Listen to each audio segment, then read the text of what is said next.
Hi friends, welcome to my YouTube channel JD Kitchen.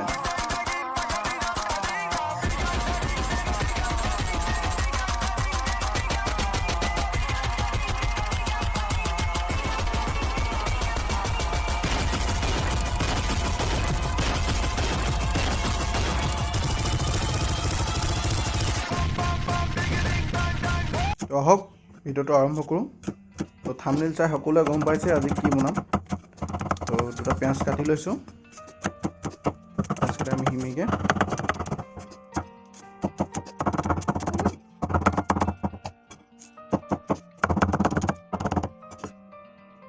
এতিয়া মাংসখিনি marinate কৰিম। তো মাংস আধা কেজি আনিছোঁ। তো সেইটো সোৱাদ অনুযায়ী নিমখটো দিছোঁ। হালধি পাউডাৰ আধা চামুচ, 1 চামুচ জলকীয়া গুড়ি, আধা চামুচ মিট মছলা, জিৰা অলপ দিছোঁ, অলপ ধনিয়া পাউডাৰ আৰু কি দিছোঁ চাই থকা, অকণমান গৰম মছলা দিছোঁ। নহৰু আদা খুন্দি থোৱাখিনি দি ভালদৰে মিহলি কৰি দিম। ভালদৰে মাংসখিনি মেৰিনেট কৰি কেইমিনিটমানৰ কাৰণে 10 মিনিটমানৰ কাৰণে থৈ দিলেও হৈ যাব বাৰু, বা তাতকৈ বেছিকৈ থ'লেও ভাল হয়। এতিয়া এটা কলডিল ভীমকলৰ ধুনীয়াকৈ মিহিমিহিকৈ কুটি ল'ম। তো আপোনালোকে ভিডিঅ'টো চাই থাকিব।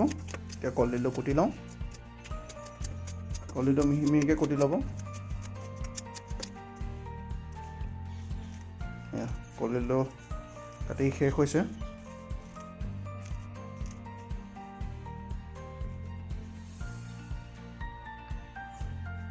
এতিয়া অলপ নিমখ দি দিম।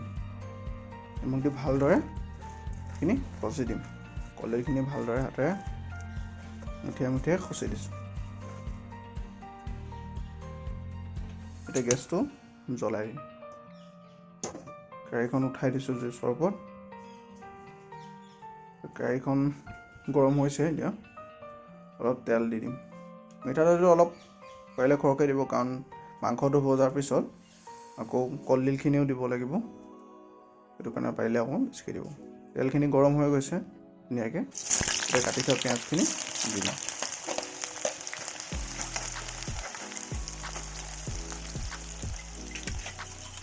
কাটি থোৱা পিঁয়াজখিনি লৰাই দিছোঁ। এতিয়া আদা ৰচুনৰ পেষ্টটো দি দিছোঁ। দি ভালদৰে মিহলাই দিম। ধুনীয়াকৈ কালাৰ এটা আহিব, ব্ৰাউন কালাৰ এটা। এতিয়া মেৰিনেট কৰি থোৱা মাংসখিনি দি দিম।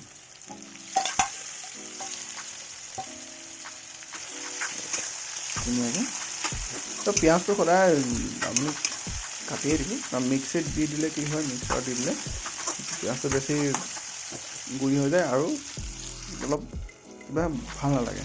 সেইটো কাৰণে মই সদায় পিঁয়াজটো কাটিয়ে দিওঁ। এটা ৰঙা জলকীয়া দি দিছোঁ, পকা জলকীয়া, আৰু জালুক পিচি থোৱা দিছোঁ। জালুক দিব লাগিব, জালুক দিলে সোৱাদটো ধুনীয়া হয়, আৰু কলডিলৰ লগত জালুকটো বহুত ধুনীয়া লাগে। এতিয়া ভালদৰে সদায় দিম জালুক দিয়াৰ পিছত।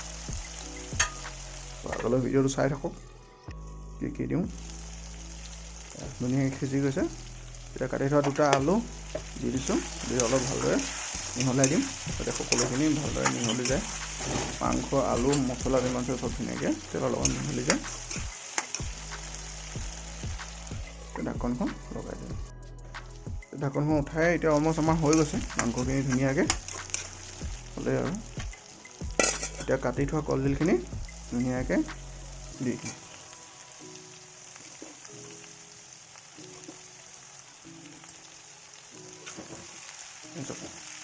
ভালদৰে গোটেই কলডিলখিনি যাতে মাংসখিনিৰ লগত মিহলি যায়, ভালদৰে মিহলাই দিম। হেতাখনে ভালকৈ লৰাই লৰাই ঘূৰাই ঘূৰাই ভালকৈ মিহলাই দিছোঁ।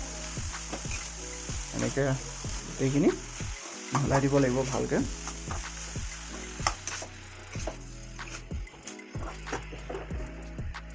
আৰু কলডিলখিনি সিজাওঁতে অকণমান টাইম লয়। কলডিলখিনি সিজোঁতে এতিয়া চব সিজি ধুনীয়া হৈ গৈছে, একদম পূৰা মিহি হৈ গ'ল, একদম ধুনীয়া হৈ গ'ল,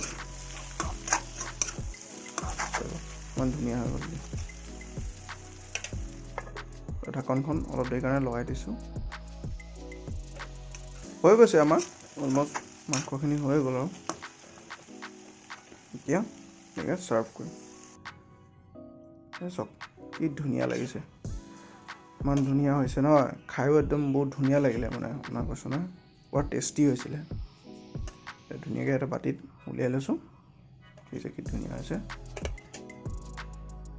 এতিয়া এটা বগা জলকীয়া আৰু ধনিয়া গাৰ্নিচিঙৰ কাৰণে ধুনীয়াকৈ দি দিছোঁ। তাৰপিছত আজিলৈ আহিলোঁ, যদি মোৰ ভিডিঅ'টো চাই ভাল পালে ছাবস্ক্ৰাইব কৰি দিব, লগতে কাষতে থকা বেল আইকনটো দবাই দিব আৰু লগতে লাইক কমেণ্ট শ্বেয়াৰ কৰি দিব।